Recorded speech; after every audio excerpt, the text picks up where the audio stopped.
All right, happy Independence Day weekend. I'm your host, Wes, and I am thrilled to be joined by John.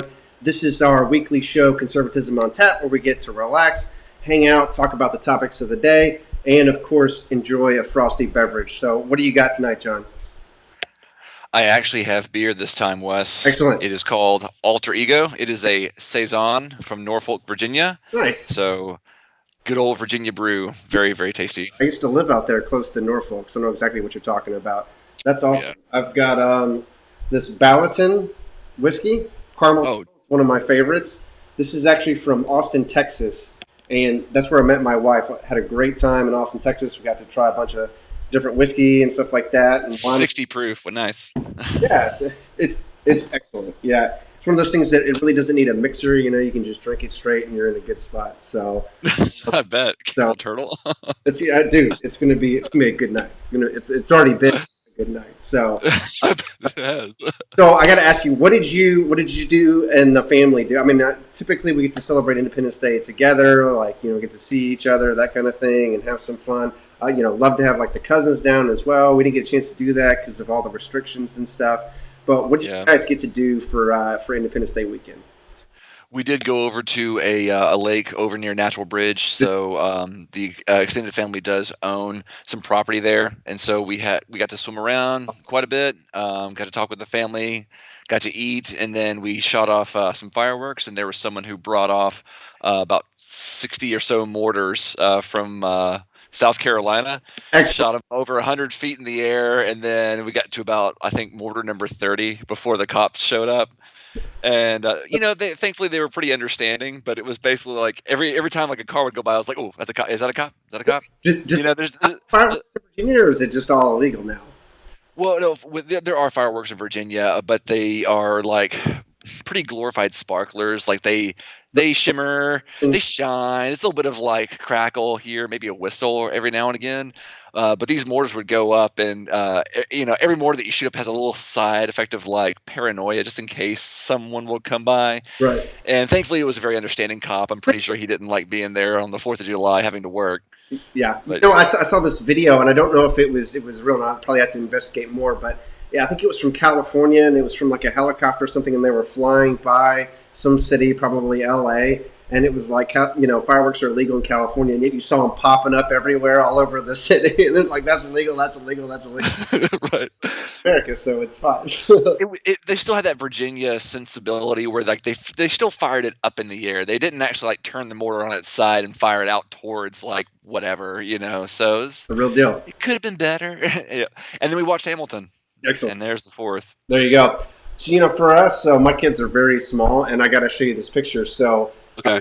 this is my son. So we started off with the Publix version, right? Like of fireworks, like the really small stuff, and I'm pretty sure even that like scared him at one point. I bet. Like I stepped it up after that. So here's a picture of like we did this just like out in the street in front of our yard. So because there's so many places to go to do it, and those are both of my kids like in all their bravery hiding behind their chairs. But then as soon as they were launched, like they were running out saying, "Oh, that was awesome!"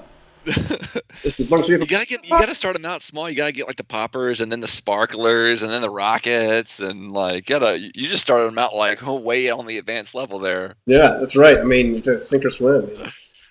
Basically. That's Think about great. sinking or swimming. So, there was so much to go over this week. Like, I'm pretty sure we have like 10 different topics in our agenda right now.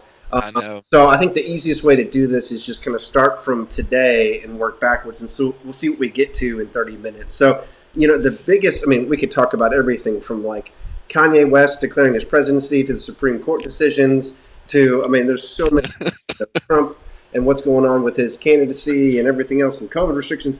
Where I want to start though is like let's stay on the Independence Day theme, because I put out a post earlier today, and I didn't actually think it was going to get that much traction or that many responses to it, and yet I've gotten probably over a dozen people responding to it and actually defending it. And I'm going to pull up the post here right now so you can see it. So this is it originated from a tweet from Colin Kaepernick, so ex-NFL player, big controversial guy. We've talked about him before, how he took a knee and that type of thing. He's talking about injustice against Black Americans and all kinds of police brutality, that type of thing. So huge Okay. subject of controversy. And he tweeted over the weekend, I'll read it to you. He said, "Black people have been dehumanized, brutalized, criminalized, and terrorized by America for centuries and are expected to join your commemoration of independence, quote unquote, while you enslaved our ancestors. We reject your celebration of white supremacy and look forward to liberation for all." So that's his kind of tweet over Mm. Independence Day weekend. And so I posted that. But let me get your responses to that. So when I read that to you, John, and we're talking about like having fun and fireworks and that type of thing, and like hanging out with our kids, and yet he's saying this is really a celebration of white supremacy. How do you view that first, and then we'll look at some comments. It does feel kind of like a buzzkill, doesn't it? You know, it's a little bit disheartening. I heard the words reject. There's definitely we reject your, commencement of independence. So there's this who's the we? Is it I don't know who the we is. Is it just or who us are and who your are? Like where's the lines here? And it's unfortunate that's extremely divisive during a time when, like, is there no overlap where we can at least have one day out of the year where we can honor the country that is certainly complicated? Yeah, Right now, like, what I want to say is like, hey, at least, I want to celebrate the fact that you have the freedom to say that. yeah, You have the freedom to say that, and no one's going to come knocking on your door who's part of the government and saying, we got to take you away. Like, and I think that's something that I want to stress is like there's the freedom there to be able to have whatever religion that you prefer, or no religion at all. You have the freedom to choose your own political ideology.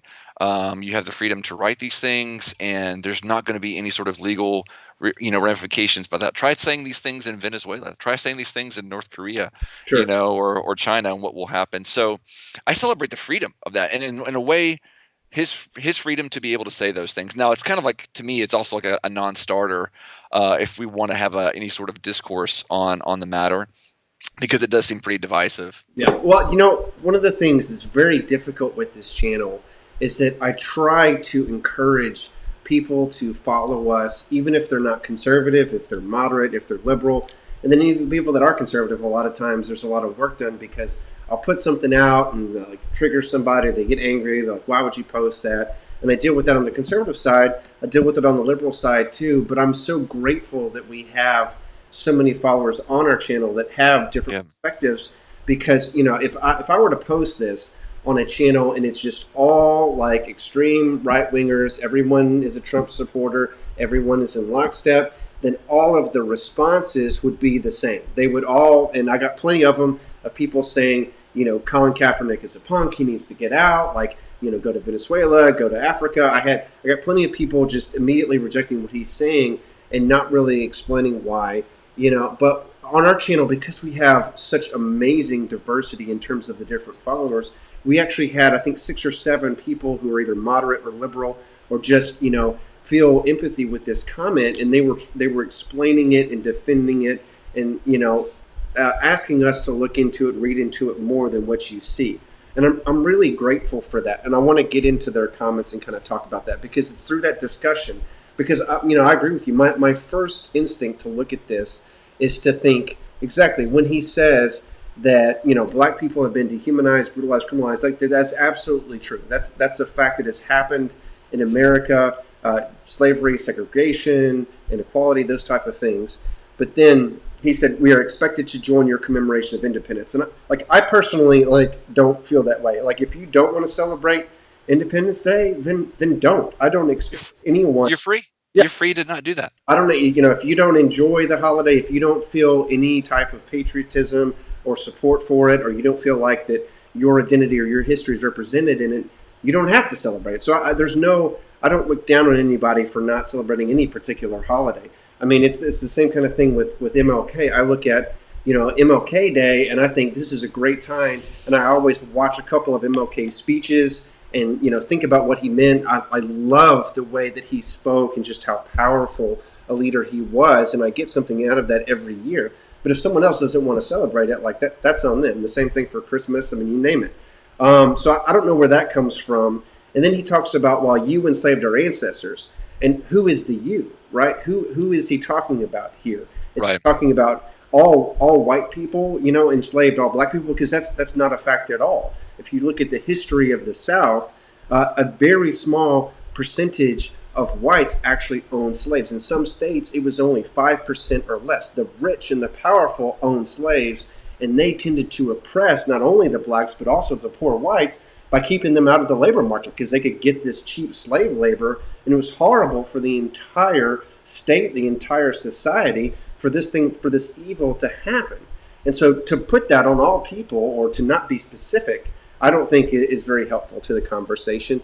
And then, as you said, John, rejecting your celebration of white supremacy and looking forward to liberation for all. Like, who is the we? Is he speaking for all black people there? That's a little presumptuous, I would say, for him to do that. And then, secondly, to say that this holiday that we're talking about has to be a celebration of white supremacy, maybe for some person it is, for the KKK or whatever, neo Nazis of today, it is. But for me, when we were just talking about like taking our kids out and we were barbecuing some ribs, launching some fireworks, and thinking about the principles of the Declaration of Independence, how is that a celebration of white supremacy? So those are I my mean, reactions.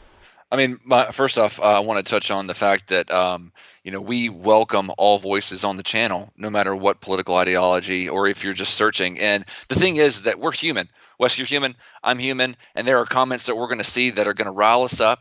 We can get angry, we get like, okay, that's definitely a non-starter. I don't see how we're going to be able to talk about that at all. And you know what? There's people who don't think of the same things that we do, Yeah. and they sympathize with the comment. They identify with the comments, and they can pull out meaning and share with us what their thoughts are on those comments that we wouldn't have seen before. So that's why we want to encourage that discussion. We don't see everything. We're not omniscient. It's not like we know all things about it.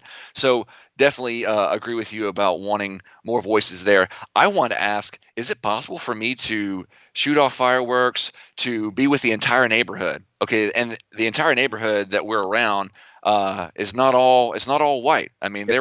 there were all kinds of ethnicities there. There was Hispanic, there was black, there was white. We were all shooting off fireworks. One of them tipped over upside down and just shot everywhere, and we all ran like we were all there celebrating it. Can I celebrate the independence of our nation? Can I also celebrate Black lives? I mean, can I do that Right. together on the same day? Is that possible? Right. I think that it is. I believe that we did. So it's hard to be able to see why the line, and I think that what the comment does do for me though is it certainly provides. I mean, it's let's just face it, it's a sobering year for this nation, West. It's not just about the pandemic, but also what happened to George Floyd and Breonna Taylor and all that's going on. So is it a time for a little bit more reflection than just hamburgers and hot dogs? You bet it is. Yeah. Well, let's talk about that. So, in terms of reflection, so let me give you my actual response. So, I'll put this out here. This was how I posted it. Kaepernick's comment. I said, Independence Day isn't a celebration of white supremacy, Colin.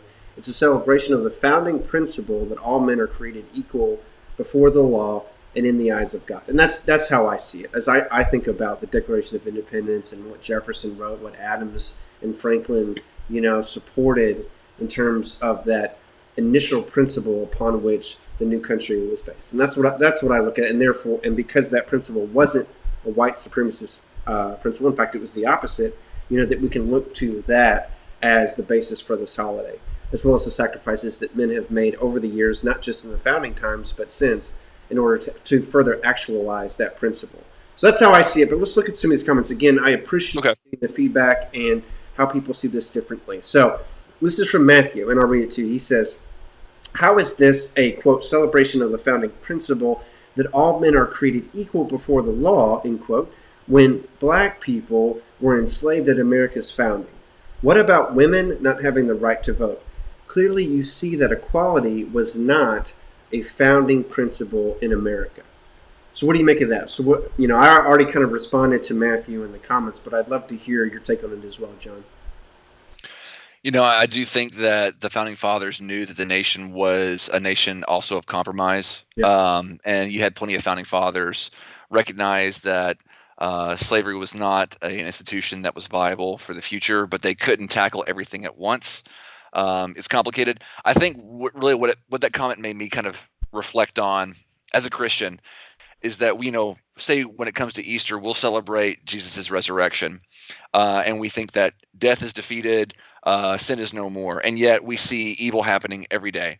We see death reigning all the time, and people question, how can you celebrate a victory in Christianity when so much evil is going on? And we know that the victory is one. We know that this foundational principle is established of God's victory that leads us to, even though it hasn't fully come to fruition yet, we can still celebrate it as being a guarantee that this is what we are adhering to. This is what we go for. And that, I think the same thing is happening with America, is that can we not celebrate that the foundations of America are sturdy, are strong, are setting the seeds for victories all throughout the future, and we can trace those victories. And certainly there's skeletons in the closet. We have to be able to admit that. But anyone who has made a positive difference in America, I think, truly adhere to the principles of America, of liberty, of life, of the pursuit of happiness, of freedom, and seeing that all men and women are created equal. And it takes improvement. It takes years of improvement, and we are not there yet. And I think that's where the frustration is. We're not there Right. yet. But at the same time, Yeah. I would jump in to say that, that's the definition of a principle or an ideal, right? Is that Jefferson is writing the Declaration of Independence and he knows that slavery exists. And he goes on to write in parts that have since been cut out of the Declaration of Independence. He tries to write slavery out of it. He doesn't succeed. But he knows that even if he had written it out, it still would have existed in practice. It's this difference between what we're pursuing and where we currently exist, right? As if, Kaepernick was president and he, said no more racism, well, it would still exist, right? Just because you write something down doesn't mean that you immediately eliminate it, right? But what your goals are say a lot about you. And I think that's the point, is the goals that were articulated in the Declaration of Independence in terms of considering equality and making that a prime virtue, that is something to celebrate. And the fact that, again, it wasn't just this particular moment in time. Is when you look at Abraham Lincoln and what the abolitionists did, what MLK said, you see these people coming much later on in American history, and they are quoting the Declaration of Independence and the ideals there, and they are calling America to live up to them. That, to me, Yep.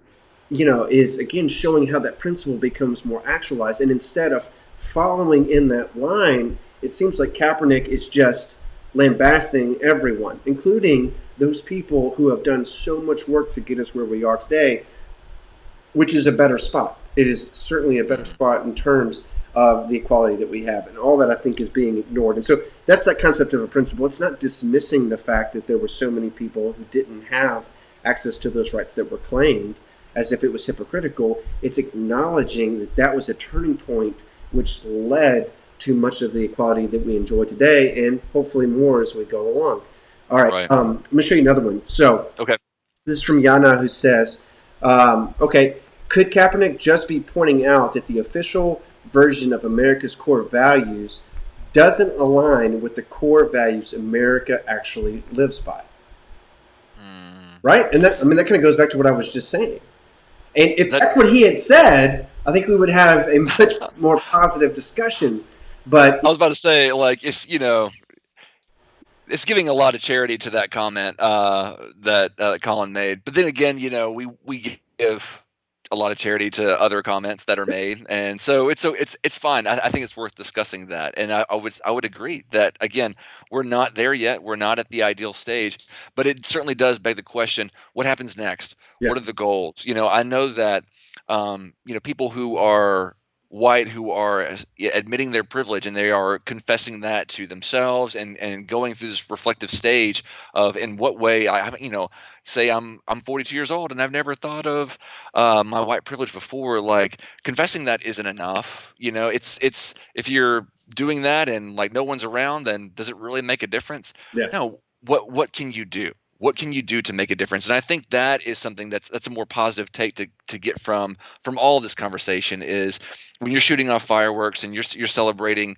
the 4th of July, think about what healing needs to happen in this country, and where does it need to go forward, and what are you doing to help generate that healing? what have you done in this past year to help generate that healing?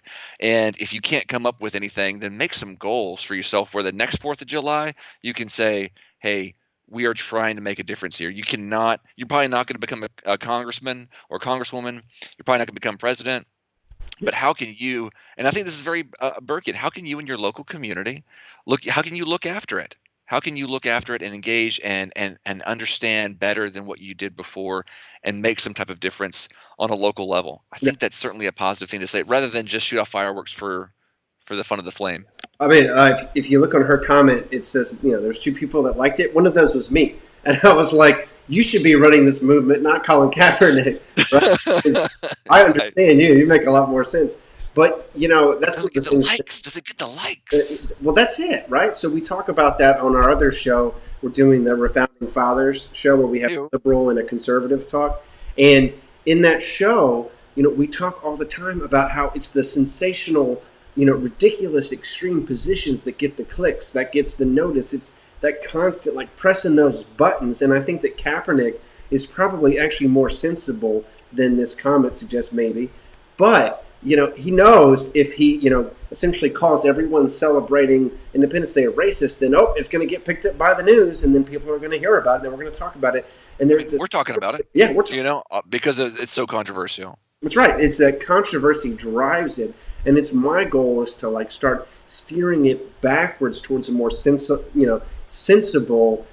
middle that we can actually converse. And there's Yana doing that, and then there's Colin Kaepernick, obviously not. So like, Well, I mean, what civil discourse never really makes the headlines right now, but I think, Wes, that this channel is already showing that there is a need. There are people who are needing that. They're not, I mean, they come off the comments that are yeah, divisive, they're controversial. Are they really going to stick on those forums and just do the same thing that you've been doing for the past decade and just spouting off your political views to nobody who really cares? right. Right? Or do you want to bring it over to here where, hey, we're happy to talk about this. We're happy to see where do we agree on this, and what grace can you give to such a divisive comment that actually provokes meaning? And they've done it. They've done it on this channel. That is Yeah. awesome. And we actually just got a comment in here from Angelo who says, but why should we try to take any kind of responsibility and sorrow for a crime not one single person alive committed in America? Would not the best healing be knowing that it's time to move forward, not keep poking 200-year-old wounds? And I think, Angelo, like in response to what you're saying, I mean, if you look at Kaepernick's comment, he says, we are expected to join your commemoration of independence while you enslaved our ancestors. I mean, I didn't enslave any. It's like, what are you talking about? Like, if you look at the history of our family, John, you won't find any slave owners, right? And I get what Angelo is saying is that there is this presumption of racism for people, even if you have not done anything, consciously racist in your life. And then that's where it moves to sort of the passive racism of, well, you're racist and you just don't know it. You've benefited from, racism without even being aware of it. And that's a slippery slope because when you get into that passive level, you get into that unconscious bias and you get into that unexpected benefits without any type of evidence, it can quickly lead towards a judgment that you are racist and you're just too stupid to know it. And that's not Yeah. really fairness. It's much better, I think, to actually get to know a person. And this is where, we want it from the conservative side. We want people to be able to talk and converse.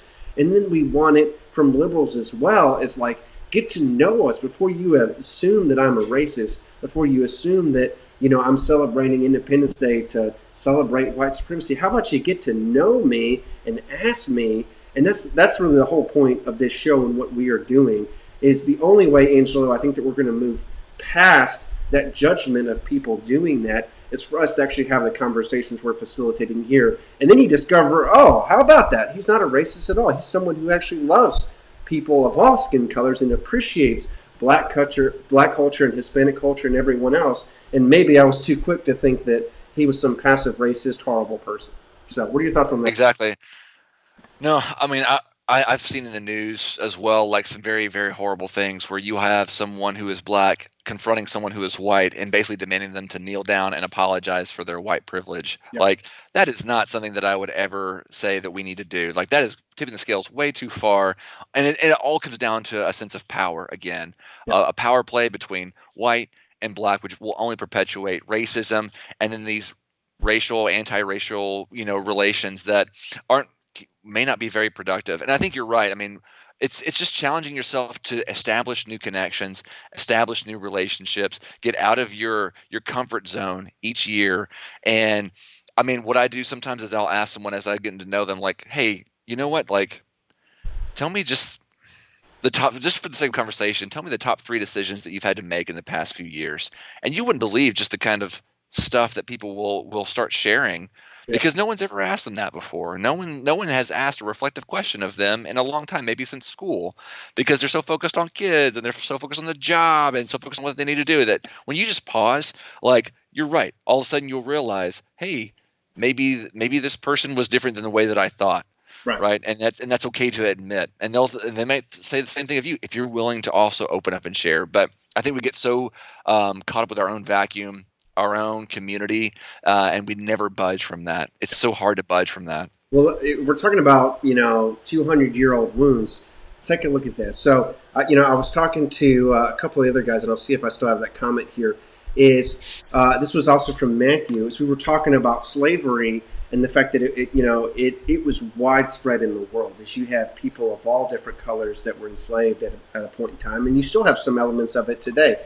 And Matthew was saying, but even when a small minority of black people that participated in the slave trade, there were still no white slaves. Can you understand that having no one of your race enslaved or dehumanized is an advantage economically and socially? And so what he's talking about there is, because so you look at history and you look at the fact that blacks were enslaved in America for years, segregation, those type of things set them back economically, which we can certainly understand and appreciate. And then he's saying, isn't that a racial grievance? And to that, I would say, I think in some ways it is. However, if you look closely at slavery, there's some amazing books out there. Nancy Eisenberg is a professor at LSU, and she's written several books and essays. And what she talks about is that slavery wasn't just bad for black people. Obviously, it was, because it kept them from having access to their freedom and their rights and being able to work. But it was also bad for poor whites and even lower middle class whites in the South.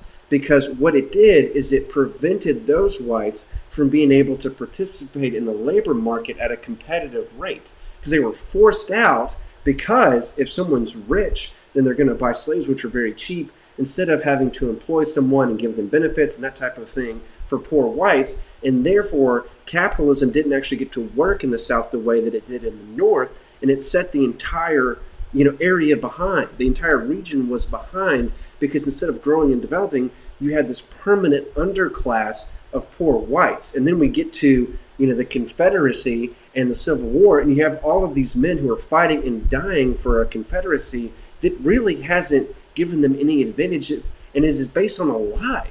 It is based on the belief that, we have to have slavery to survive. No, you don't. You can live without it. At the point of the Civil War, maybe they had to have it, but that's just because they had decades and decades of perpetuating this awful institution instead of building up the skills that people needed in order to have an economy that worked, right? And so slavery wasn't just this awful thing for blacks. It was awful for everyone except a very small, minute part of the South. And so if we're talking about grievances, we all have it. The entire country was set behind. How many people died because of the Civil War over slavery, right? You can take this whole grievance thing to an extreme point. And I think that's the challenge, is that if someone is claiming grievance for this, let's consider that. Let's look at that. Let's see what their history, is. Let's see how we can help. But at the end of the day, we all have grievances. We all have some type of grievance, and communicating that, discussing that, and being sensitive not only to your own grievances, but those of others, is a way forward that we can reconcile, as opposed to just a class racial base that really is never going to end. Yeah, first off, if you want to read a little bit more, I mean, there's no place that knows that better as well, Wes, than Richmond, and the site closest to Jamestown, where that's the exact same thing was happening right from the very beginning when they were settling Jamestown.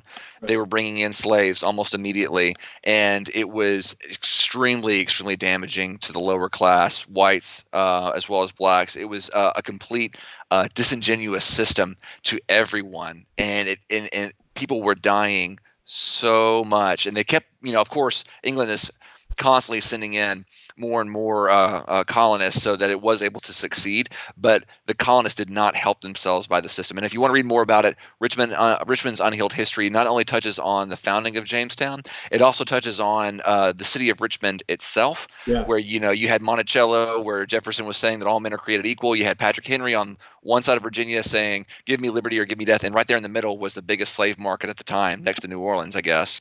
And it certainly touches on the kind of grievances that you talk about, which is, even up to like the 60s and 70s, it demonstrates that blacks have not had it easy in Richmond, and even now, so much of where they're living and so much of their economics has been obliterated by whites, and so it's still affecting them today.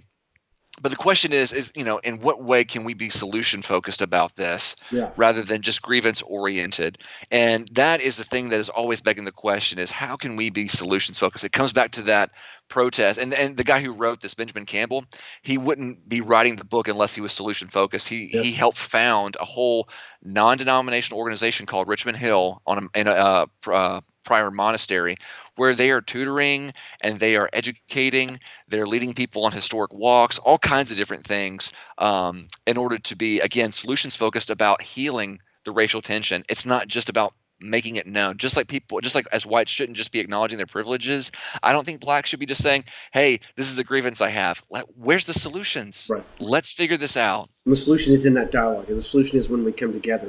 Alex is on, and he gave a comment. He said, "There's a large part of the black community that feels that the system is gamed against them. We should always be able to sympathize with our countrymen, even if we disagree." And I totally agree, Alex. I mean, Alex understands, I think, the purpose of our channel, what we're trying to get, almost better than anyone. And that's what we're trying to do. That's why I love, and I said at the beginning, Alex, that I love that we can have 6 or 7 liberals that feel comfortable coming on our page, and they're not just fighting, they're actually trying to explain to me what they get out of Colin Kaepernick's quote that, frankly, I don't get. And I want to be able to wrestle with them and dialogue with them and not shut them down, and not just be like, "Oh, this is BS," and then like block their comment. No, I don't want to do that. I want to hear from them, but that doesn't mean I'm going to agree, right? We're going to go back and forth, because I would look at the statement that you said in terms of the system being gains against them, and maybe there are aspects of it that are, but I would think that almost everyone who's in poverty or lower middle class feels that way, because you look at people that do have inherited wealth coming in, and now they start out in their lives much further ahead. They've got access to better schools and things like that, private schools, that type of thing, and they're going through life kind of like on this high speed. Whereas if you're in poverty, getting out of it can be extremely difficult, especially if you don't have the right incentives or attitude or behavior or community around to help you. And I get back to what you said, John, which is, if that's the case, then how do we help? As someone who is making their way through life and they're in the middle class like you and I look at, okay, what can I do? And I can sit here and say, yep, I'm a white man, and I have benefited in some way that I may or may not be aware of in terms of my privilege over the years, or whatever. I'm so sorry for slavery and what happened. Even though it wasn't my family, that they probably didn't do enough against it. And okay, I guess that helps. But what's really helpful is, and I'm not just saying this for me, but for everyone, is like tomorrow morning at 5 a.m. I'm going to get up. We're going to our church, and we're going to start passing out food to people who are struggling because of COVID-19 restrictions and losing their job, right? Like, you and I have both been overseas to Africa to go minister to people and provide food and aid and help them. We've been in lower income communities. We've developed friendship with people that are different than us. Those are the things that actually move society forward. But the challenge is that that's not going to get your clicks as much as like Colin Kaepernick's quote. So what I try to do here, John, is I try to figure out ways, how can we steer the narrative away from, quotes like this that are extremists and that get people all riled up, to something that actually unites them. And one of the things that I put out, and we'll kind of close with this, is a graphic here with a quote from Peter Marshall. So this is my, attempt to be a graphic designer for a minute. That's fine. And it says, thank you. It says, may we think of freedom not as the right to do what we please, but as the opportunity to do what is right. And one of my friends posted this on a different graphic, and I was like, oh, I got to steal that. And then I put the Statue of Liberty around it, and I'm like, that's it. And that's exactly what I think Edmund Burke would say, because he talks about freedom in the same way, is that freedom is this opportunity for this amazing thing called virtue to happen, that freedom is the soil that lets the flower of virtue spring up. If you don't have freedom, then you try to force people to be good, and it never works because it's not authentic. But if you have freedom, you have the potential for people to be awful, and that destroys freedom. However, it is only through freedom that you have the opportunity for people to actually willingly choose virtue. And that's the beauty of America, is that this country was built on the basis of people trying to follow God and express, their religion, and to seek an opportunity where they could do that without the oppression of the state. And then as the British followed them and tried to tax them, they had to fight that off. They, put out these virtuous ideals that they even themselves weren't fully living up to, as, hey, this is what we choose. We want to be this good. Maybe we're not that good today, but this is what we want. And you have Abraham Lincoln, the Right. abolitionist, coming along saying, and we're going to do our part in trying to make us better. You have MLK coming along, the civil rights movement, trying to actualize that more. And that happens again today, is let's use our freedom to choose what is right.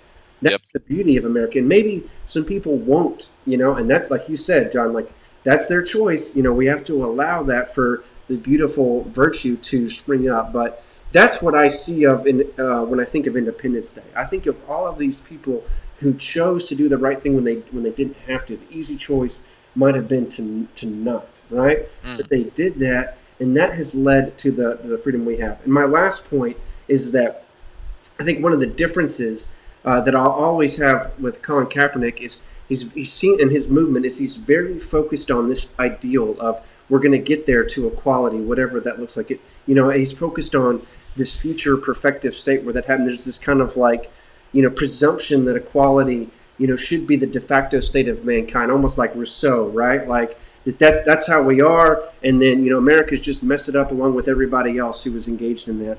And I think it's very much the opposite. I think that the de facto state of mankind, as Burke would say, is a savage. There's an evil that lurks within every one of us, and it is only through our faith, through our community, through our tradition, through our institutions, that we learn to be good over time.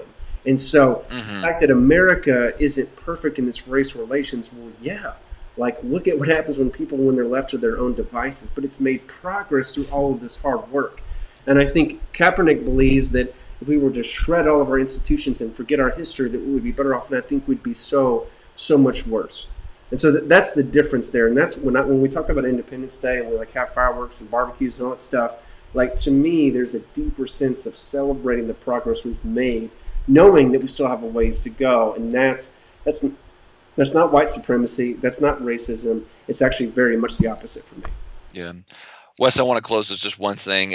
From what you're talking about, I know that you had opened up originally with that, that comment about, hey, people believe that the game is set against them. People feel like doors are closed, and it's America that has closed those doors. It is the institutions that have closed those doors, which is why you've got that backlash. I think, like in Colin's comment of like, get rid of it all. It's all a foundation of skeletons and racism, and it's not good.